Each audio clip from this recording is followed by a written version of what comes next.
This is every man's fantasy, and I was living it. As I removed her clothes and she removed mine, our eyes locked in, like we both knew there was one objective, and we knew we were in this together.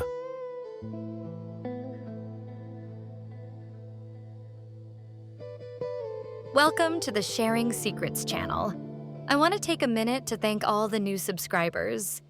Thank you to everyone who gave us a like. And even if you haven't subscribed, thank you for watching our videos and giving our channel views. But we need your support. So please subscribe and give the video a like. It helps the algorithm and it helps push our videos to more people who enjoy the same content. Okay, now back to business. Today's story was sent to us by someone who wants to be called George. A devoted husband who folded unto temptation when his wife's younger sister came to town. Every man's fantasy became his reality. How does this happen? Who came on to who? And will he get caught? Get ready for another spicy episode. So, grab your partner, grab your wine, dim the lights, and enjoy the story. Tonight's episode is called I Banged My Wife's Sister.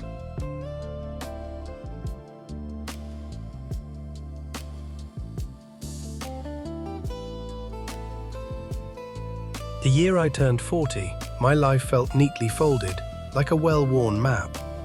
Husband, father of 2, mortgage, soccer practice on Tuesdays, pancakes on Sundays. The kind of life that hums along quietly, like a refrigerator in the kitchen, always there, always working. I loved my wife. That part was real.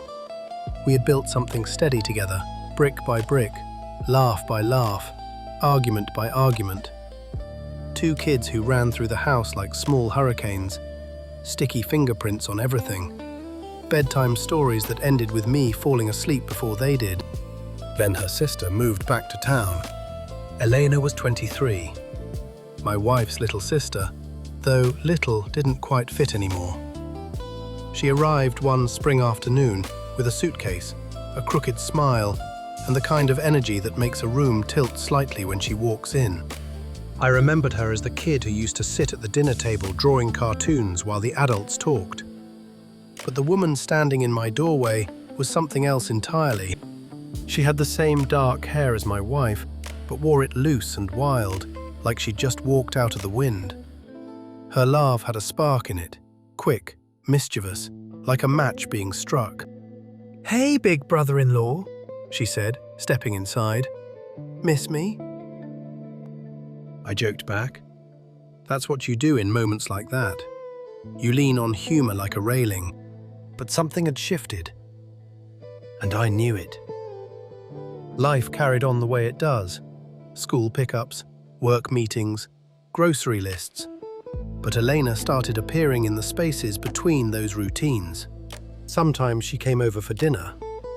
Sometimes she stopped by just to say hello to the kids. She'd sit at the kitchen island, legs tucked beneath her, stealing blueberries from the bowl while my wife cooked. "Your dad tells the worst jokes," she told my daughter once. "They're legendary," I said. "Legendary like a bad movie." She smiled at me when she said it. Not a big smile. Just a small one that lingered a second too long. If you're honest with yourself, attraction doesn't arrive like thunder. It's quieter than that. It creeps in like evening light through the blinds. A look that holds. A laugh that lands deeper than it should. The way someone says your name. I told myself it was nothing. Then came the afternoon, everything changed. It was a Tuesday. My wife had taken the kids to visit a friend after school. The house felt unusually quiet. No cartoons humming, no footsteps upstairs. I was in the living room, pretending to read emails, when the doorbell rang. Elena stood on the porch. She wore jeans, a soft grey sweater, and the kind of expression people get when they're not entirely sure why they came somewhere. "Hey," she said. "Hey." "I was nearby," she added. "Thought I'd stop in." I stepped aside to let her in. The house seemed suddenly aware of itself. Every creak of the floorboards, every tick of the clock. We ended up in the kitchen, the way people always do. She leaned against the counter while I poured coffee. "Where's everyone?" she asked. Out for a few hours? Something unspoken passed between us then.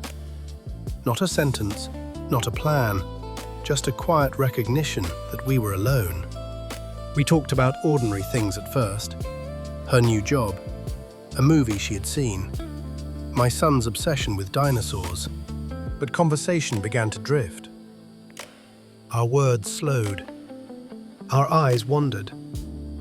At some point, we both started laughing about something small.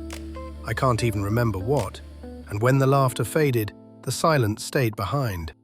She looked at me in a way she never had before. Curious. Brave. A little dangerous. "You ever feel like life picked a road for you?" she said softly. "And you just kept walking?" Her voice wasn't accusing, it was thoughtful. I leaned against the counter across from her.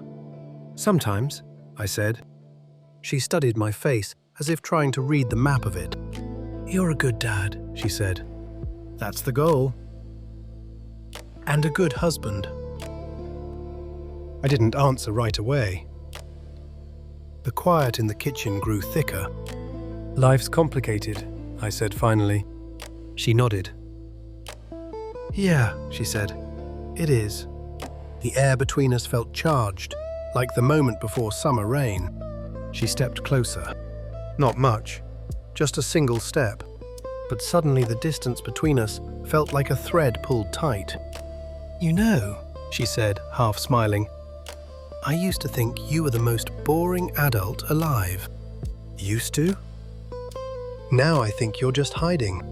Her words landed somewhere deep in my chest. For a long moment, neither of us moved. Then she reached out and brushed an invisible speck of dust from my sleeve. Her fingers lingered. My pulse kicked. When our eyes met again, the world had gone strangely quiet. The kind of quiet where you can hear your own breathing. "Maybe we should," I started. But she kissed me. It wasn't reckless or rushed, just warm. Soft. The kind of kiss that feels less like an explosion and more like a door opening.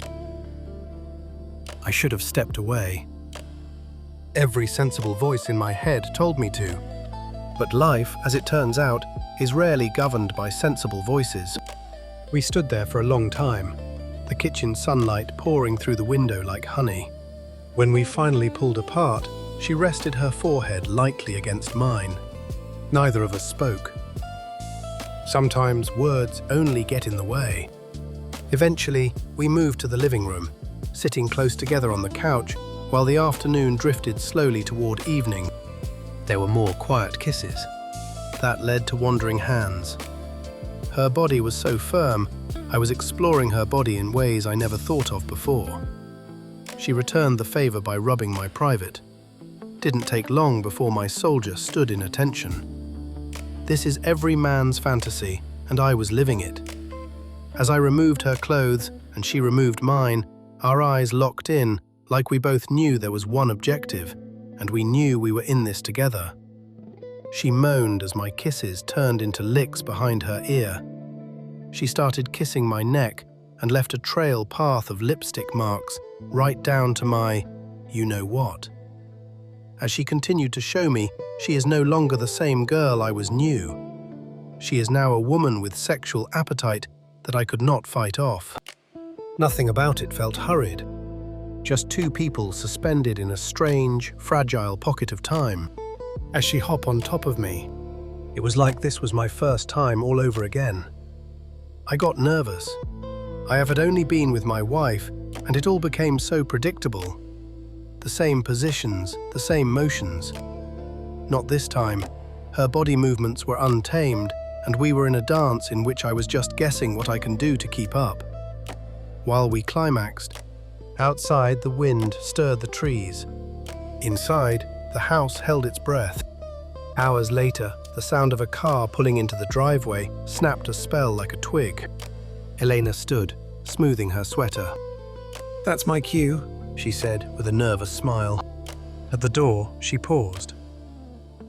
For a second, it seemed like she might say something important, something that would define what had happened between us.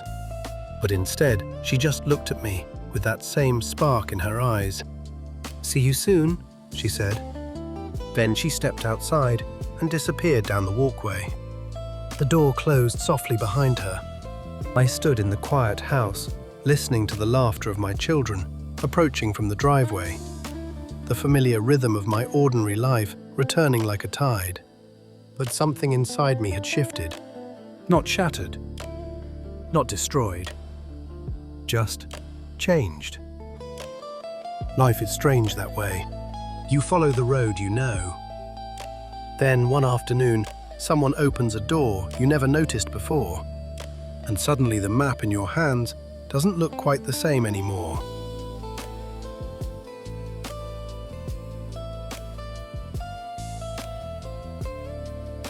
Well, that's the end of tonight's episode. Not gonna lie, I thought that was pretty hot. I wonder if this became a regular visit. I wonder if his wife ever found out. I wish I could include more X-rated details because his story had my jaw to the floor. Once I hit 1,000 subs, I will work on getting you guys the full, uncut, X-rated stories and videos. Trust me when I tell you they are amazing. If you want your story featured on our channel, send us an email at sharingsecretschannel@gmail.com. Thanks for watching and see you on the next spicy episode.